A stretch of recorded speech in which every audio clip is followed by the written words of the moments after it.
jak děvka, vyjde jakoby z mlhy a vidí noční stolek, postel.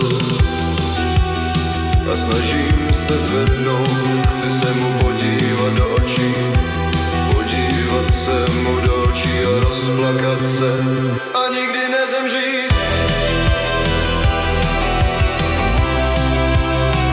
Nikdy nezemřít. Nikdy nezemřít.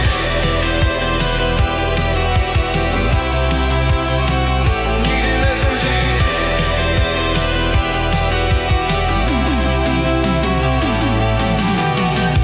Smaltovaný nočník, okénko, noční stolek a postel.